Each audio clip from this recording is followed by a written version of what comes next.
நண்பர்களே, இன்றைக்கு விஜயண்ணா சூழ்நிலை இந்த இந்திய அரசியல் வரலாற்றில் யாருக்கும் கிடையாது. இந்த பாஜக தற்சமயம் ஆடுகின்ற ஆட்டத்தில் நமக்கு ஒரு பெரிய பாதுகாப்பு எதுவும் இல்லை. கொடுத்துருந்த கான்வாய் பாதுகாப்பையும் கூட்டிகிட்டு போயிட்டாங்க.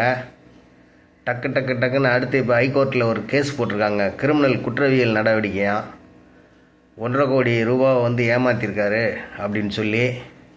அடுத்ததாக மேலும் இந்த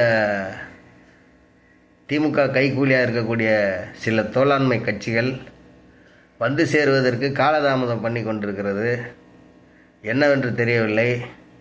இங்கு வந்தால் பணம் கிடைக்காது, அவர்களோடு இருந்தால் பணம் கிடைக்கும். என்ன நடக்குது என்று பார்ப்பதற்காக காத்திருக்கலாம். ஒவ்வொரு தடவையும் பப்ளிக் மீடியாவில் நாங்கள் எங்களை ஆலோசித்து எங்களை கூட்டி முடிவெடுத்து எங்களோடு கூட இருந்து உங்களை தான் கட்டி சமாதி ஆக்கியாச்சு. அப்புறம் என்ன, அது மீறி உங்களுக்கு ஒரு உயிர் பிச்சை கொடுக்குற மாதிரி ஒரு வாய்ப்பு இருக்குது, அதை எடுத்துக்கலாம். அதை செய்ய மறுக்கின்றன. மேலுமாய் இதில் ஒரு பெரிய மாஸ்டர் பிளான் இருக்குது. ஆதவ் அர்ஜுன் அவர்களுடைய மாமியார் லால்குடி தொகுதியில் நின்று ஜெயித்துள்ளார். மேலும் அவர்கள் சில ஏடிஎம்கே எம்எல்ஏக்களுக்கு செலவு செய்து அவர்களை வளர்த்து வைத்துள்ளார். விரும்பினால் எந்த பக்கமும் கிடைக்காத சூழ்நிலையில் அவர்கள் உள்ளே கொண்டு மெஜாரிட்டியை நிரூபிக்க 100% வாய்ப்பு உள்ளது. இப்பொழுது வெளிப்படையாக சொல்வதற்கு தயக்கமாக இருக்கிறது. இதுதான் அவர்களுடைய சூழ்நிலை. ஆகவே இதை பற்றி அஞ்ச வேண்டாம், கவலை வேண்டாம். அண்ணனுடைய வாழ்க்கை, எடுத்த முடிவு, லட்சியம் அனைத்தும் நிறைவேறும். இன்றைக்கு இணை தலைவர் என்று சொல்லிக்கொண்டு தன்னுடைய சொந்த இனத்துக்கே இவ்வளோ நாளாக கருமாதி செய்து கொண்டிருக்கிறவர் தான் இன்றைய தலைவர்கள். அவருடைய பேச்சு முன்பெல்லாம் பாரதிய ஜனதாவின் கைக்கூலியாக இருக்கிறார் என்று சொன்னார். இப்பொழுது பாரதிய ஜனதா நேரடியாகவே அவரை நெருக்குகின்றது. எப்படி கைக்கூலி ஆனார் என்று தெரியவில்லை. இப்பொழுதும் அதே நிலையில் அவர் வாயாலே அறிவித்துவிட்டு கூட்டணிக்கு 2 சீட்டு தான் தேவை என்பதை உடனே ஒப்புக்கொண்டு வர வேண்டியதுதான். அதற்கான வாய்ப்பில்லை.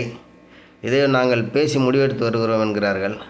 ஆனால் இடதுசாரி வலதுசாரி கட்சிகளை எல்லாம் நாம் உண்மையிலே ஒரு இந்திய அரசியலமைப்பினுடைய பாதுகாப்பு நண்பர்கள் என்றே கூறலாம்.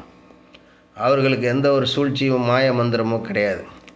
விஜயண்ணா அவர்களுக்கு தார்மீக ஆதரவை கொடுத்திருக்கிறார்கள், நன்றி. இதில் காங்கிரஸ் கட்சிக்காரர்கள் முதலில் வந்தது தான் பாரதிய ஜனதாவின் பெரிய வைத்தறிச்சல்.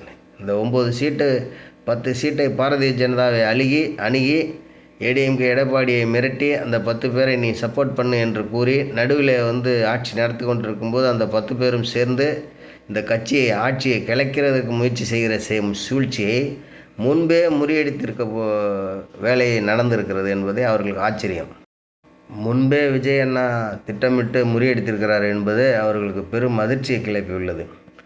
அவர்களுக்கெல்லாம் என்ன என்றால், பாரதிய ஜனதா என்ற மாபெரும் கட்சி, அவர்களுடைய துணை இல்லாமல் இந்தியாவில் எவனும் ஆட்சி ஆளக்கூடாது என்பது.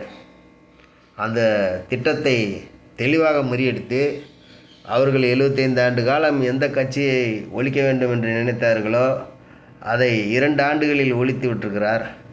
இவரால் கூடாதது ஒன்றுமில்லை என்பது இது ஒரு பெரிய சாத்தியம். ஆகவே கண்டினியூவாக சிஎம் சீட்டில் அமர்வதற்கான அனைத்து பிளான்களும் செய்துவிட்டு தான் அவர் வேலையை ஆரம்பித்தார்.